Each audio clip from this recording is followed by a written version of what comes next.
నమస్తే, welcome to with news లక్ష్యం సమాజహితం. ప్రస్తుతం నాతో పాటు ముస్తియాల కిషన్ గారు ఉన్నారు. సోషల్ యాక్టివిస్ట్ అండ్ ఆర్ఎస్పి సైన్యం అధ్యక్షులు ఉన్నారు. వారి అంతరంగాన్ని చూద్దాం. సార్ నమస్కారం. సార్ నమస్కారం. సార్, మీ జీవిత ప్రస్థానం ఎలా స్టార్ట్ అయింది? అసలు సోషల్ యాక్టివిటీస్ చేయాలని, అంటే సామాజిక సేవ చేయాలని మీకు ఎప్పుడు అనిపించింది? మీరు మొదటిగా సామాజిక సేవ ఏం చేశారు? నేను పల్లెటూరులో జీవితం గడిపినా కాబట్టి, బాల్యం నుంచి పల్లెటూరే కాబట్టి అక్కడున్న ప్రజలు పడే ఇబ్బందులు, బాధలు, వాళ్ళ ఆకలి బాధలు, తర్వాత చదువుకు దూరమై అలాంటి బాధలు, ఎన్నో బాధలు పడుతున్నారు. ఎందుకంటే పల్లెటూరులో చదువుకోవడానికి. మీరు ఎక్కడ సార్ పుట్టింది? మా ఇంటి ముస్తియాల. అంటే మీ ఇంటి పేరు కూడా ముస్తియాలగా మారిపోయిందా? మా ఇంటి పేరు కూడా ముస్తియాలే, మా ఊరు కూడా ముస్తియాలే. ఓకే. అయితే నేను పల్లెటూరులో, మా ఊరు ముస్తియాల, పల్లెటూరులో ఉన్న జీవితం కూడా 10th వరకు పల్లెటూరులో చదువుకున్నా. అక్కడున్న చిన్నప్పటి నుంచి పల్లెటూరులో జ్ఞానం అనేది, విద్య అనేది లేదు, అందులో వైద్యం అనేది లేదు, ఏ సదుపాయాలు లేక ప్రజలు చాలా ఇబ్బంది పడేది. మా అన్నలు, తమ్ముళ్ళు, తర్వాత మా నాయనలు అందరూ కూడా, ప్రజలు ఊరంతా అనారోగ్యంతో చాలామంది బాధపడేది. ఓకే. అంటే అక్కడున్న పరిస్థితి దృష్ట్యా మీరు ఏదైనా చేయాలని ఒక తపనతో ఈ సామాజిక కార్యక్రమాలు స్టార్ట్ చేయడం మొదలుపెట్టారా? చిన్నప్పటి నుంచే నాకు ఏదో ఒకటి చేయాలి అని, అప్పుడు చిన్నతనం నుంచి కూడా బాబాసాహెబ్ అంబేద్కర్ ఆలోచన విధానం, తర్వాత తల్లి మదర్ తెరీసా ఆలోచన విధానం, ఆ తల్లి చేసిన సేవలు అక్కడక్కడ మాట్లాడుకుంటుంటే వినేది. తర్వాత జ్యోతిబాయి పూలే సావిత్రిబాయి ఆలోచన విధానం, ఇట్లా చదువు చెప్పింది. ఇట్లా ఎంతోమంది అగ్రకులాల వాళ్ళు కూడా ఆ తల్లిని హింసించి కొట్టినా కూడా పేదవాళ్ళకి జ్ఞానం అందించింది అని చదువుకున్న చిన్నతనం నుంచి పెద్దవాళ్ళు చెప్తుంటే విని నేను కూడా ఆ బాటలో నడవాలి, వాళ్ళంతా కావాలనే ఆలోచన నా మనసులో ఎప్పుడు మెదిలేది. ఓకే. అంటే వారే మీకు స్ఫూర్తి అని అనుకోవచ్చా? వాళ్ళే స్ఫూర్తి. ఆ స్ఫూర్తులనే నేను ఒక 3000 మంది అనాథ పిల్లలకు చదువు నేర్పించిన, నా ఇంట్లో పెట్టుకొని నేను సంపాదించిన దాంట్లోనే, నేను కష్టపడ్డ దాంట్లోనే ఒక 3000 మందిని చదివించిన. తర్వాత ఒక 2000 మంది చిల్లర మందికి కూడా నేనే పుస్తమట్టలు ఇచ్చి పెళ్లి చేసిన, అనాథలకు, తల్లిదండ్రులు లేని వాళ్ళకు. ఇంకా చనిపోతే ఎవరు కూడా ఇబ్బంది పడేది సమాధి చేయడానికి, వాళ్ళకు కూడా నేను ఆర్థిక సాయం చాలామందికి, ఎంతోమంది చేసిన. ఎవరైనా పేదవాళ్ళు సెంటిమెంట్ అప్పు పెళ్లి చేసుకుంటే పుస్తమట్టలు, తర్వాత ఇప్పటికి కూడా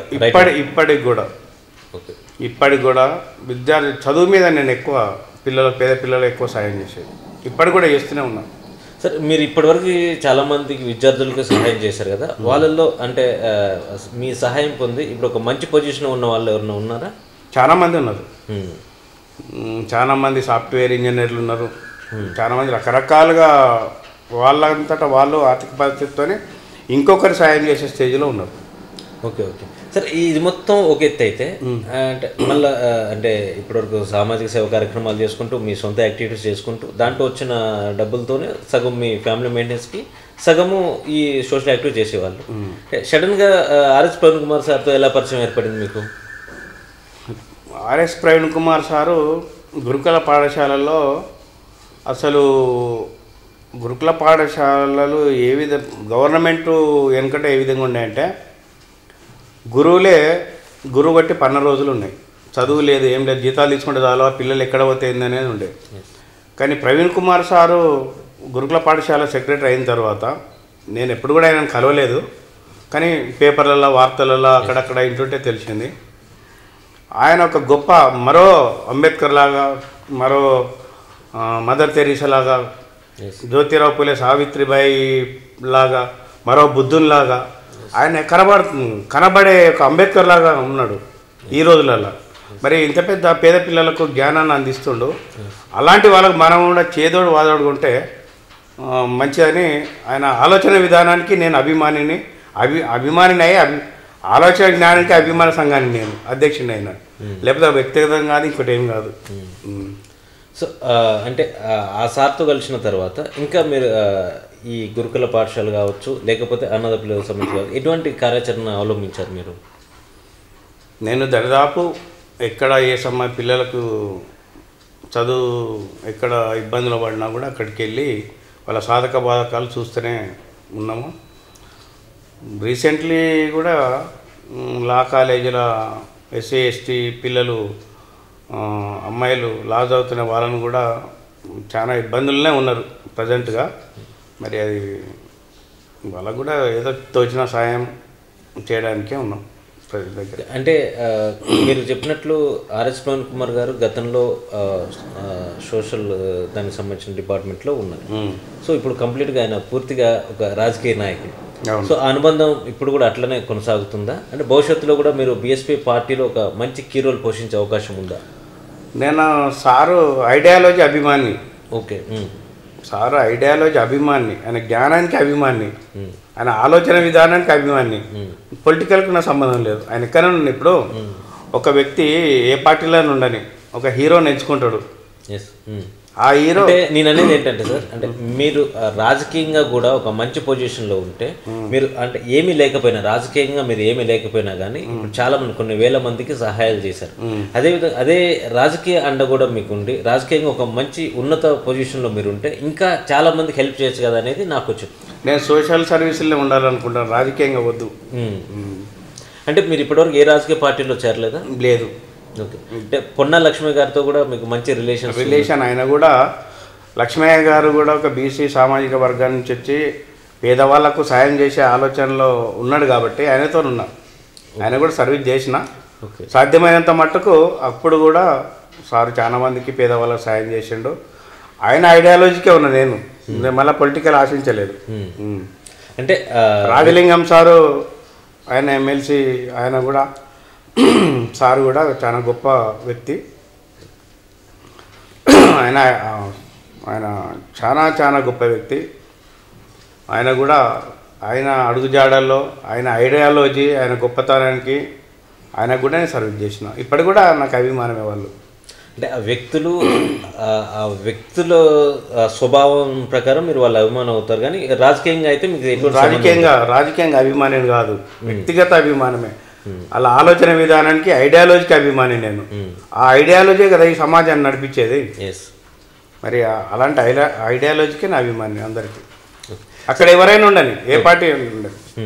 అంటే ఇవన్నీ చూసిన తర్వాత నాకు ఒక ఎమ్మెల్యే కావాలి, ఒక ఎమ్మెల్సీ కావాలని ఆలోచన ఎప్పుడైనా వచ్చిందా మీకు? ఇప్పటివరకు అయితే రాలే, నాకు అయితే రాలేదు. అది చేసి ఏం చేస్తాం, ప్రజలు ఎమ్మెల్యే అయినా ఎంపీ అయినా ఇంకోటి ఏదైనా కూడా అది ప్రజలు సేవ చేయడానికే కదా. మరి సమాజానికి ఏదో విధంగా సేవ చేయొచ్చు. మదర్ తెరీసాకు ఏ ఎమ్మెల్యే పదవి ఉన్నది ఈరోజు? అమ్మ ఇవాళ దేవత అయింది, సోషల్ సర్వీస్ చేసే కదా. ఒక ఎమ్మెల్యే ఒక మంత్రి కంటే దేవత అయింది.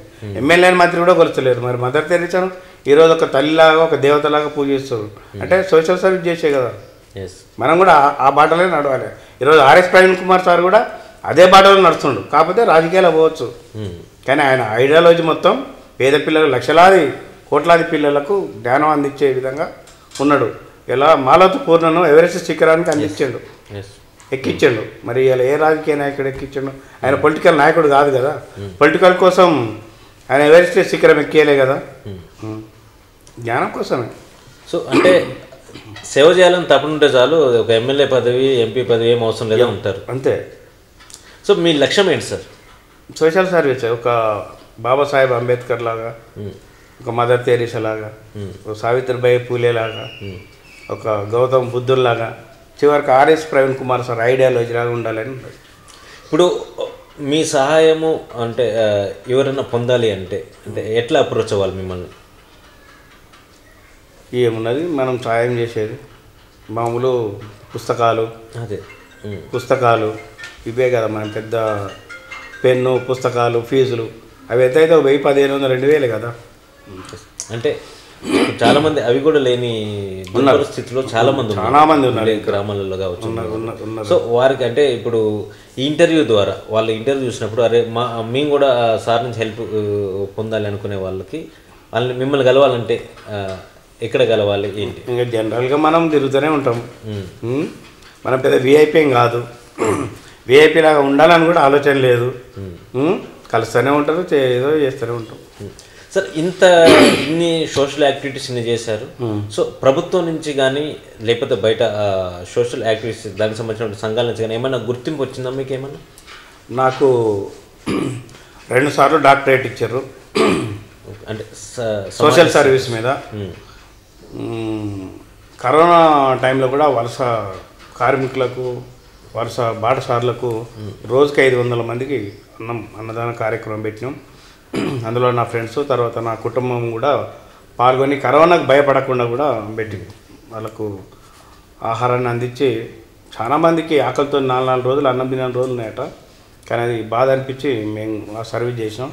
తర్వాత ఎన్నో సర్వీసులు చేసినాం చెప్పు ఉంటే అది ఈ చేత చేసింది ఈ చేత తెలియనియద్దు.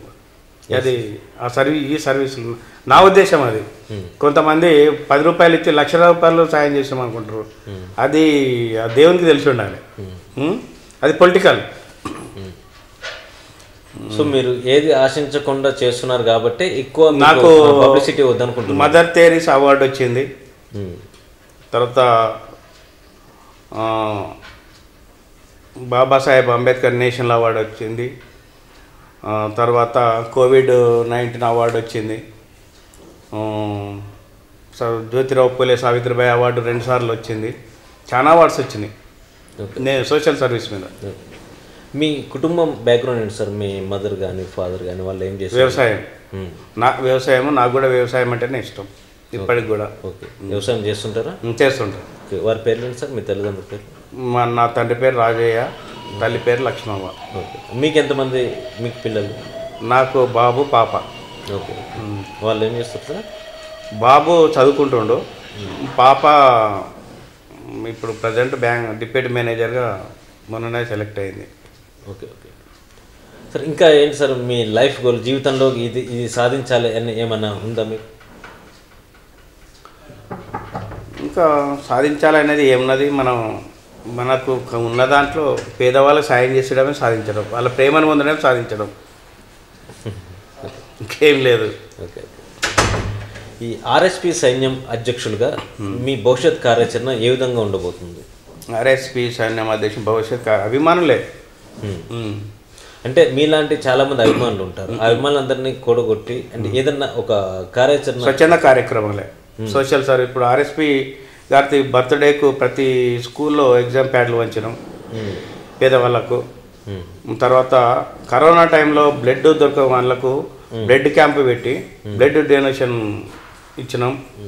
తర్వాత అన్నదాన కార్యక్రమాలు చేసినాం కరోనా టైంలో. ఇదే సోషల్ యాక్టివిటీసే. అంటే భవిష్యత్తులో ఇంకా ఏ విధంగా తీసుకెళ్ళాలి? సోషల్ యాక్టివిటీసే, స్వచ్ఛంద కార్యక్రమాలే. అంతే. అంటే రాజకీయాలకి దీనికి ఏం సంబంధం లేదు? ఏం సంబంధం, ప్రవీణ్ కుమార్ సార్ కూడా సంబంధం లేదు. ఓకే.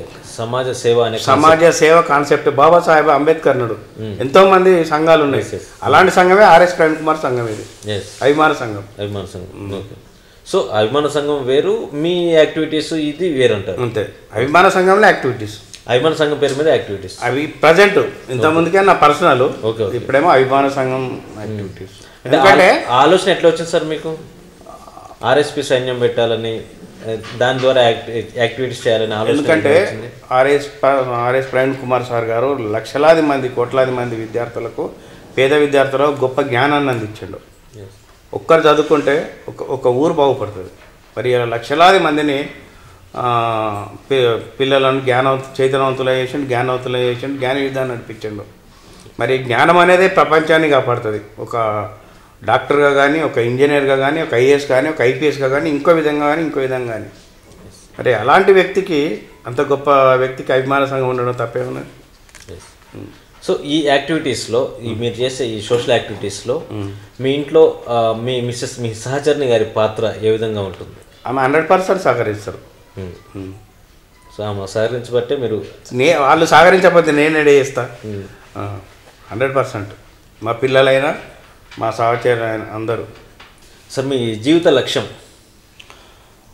చివరి జీవిత లక్ష్యం ఏంటంటే, ఒక మదర్ తెరీసా లాగా, ఒక బాబాసాహెబ్ అంబేద్కర్ లాగా జ్యోతిరావు పూలే సావిత్రిబాయి లాగా, ఆర్ఎస్ ప్రవీణ్ కుమార్ సార్ లాగా వాళ్ళ జ్ఞానంలో నడుచుకుంటూ చివరికి ఒక అనాథాశ్రయం, వృద్ధాశ్రయం కానీ అనాథాశ్రయం కానీ పెట్టాలని కోరిక ఉంది. ఓకే, భవిష్యత్తులో కంపల్సరీగా పెట్టాలని భవిష్యత్తులో ఉంది. కంపల్సరీగా పెట్టాలని కూడా మేము కూడా కోరుకుంటున్నాం. సార్ చివరిగా చెప్పండి, యువతకు మీరు ఇచ్చే మెసేజ్ ఏంటి? యువతకు ఇచ్చేందంటే ఫస్ట్ యువత రాజకీయంగా, సామాజికంగా, సాంఘికంగా చైతన్యవంతులై ఈ ప్రజా సమస్యలు ఉన్నా కూడా ఈ దేశానికి పనికొచ్చే పనులు చేయాలి. ఎందుకంటే ఊరు బాగుపడాలి, దేశం బాగుపడాలి, రాష్ట్రం బాగుపడాలి. ఆలోచన విధానంలో పోవాలి. దానికి ఒక జ్ఞానమే ముఖ్యం. ప్రతి వాళ్ళు గొప్పగా చదువుకోవాలి. చదివే ఆయుధం. చదువుకోవడమే నేను చెప్పే సందేశం. Okay sir, thank you very much మీ టైం కేటాయించినందుకు. సార్, ఇది ముత్యాల కిషన్ గారితో ప్రత్యేక ఇంటర్వ్యూ. మరొక ఇంటర్వ్యూలో మళ్ళీ చూద్దాం. చూస్తూనే ఉండండి V3 న్యూస్, లక్ష్యం సమాజహితం.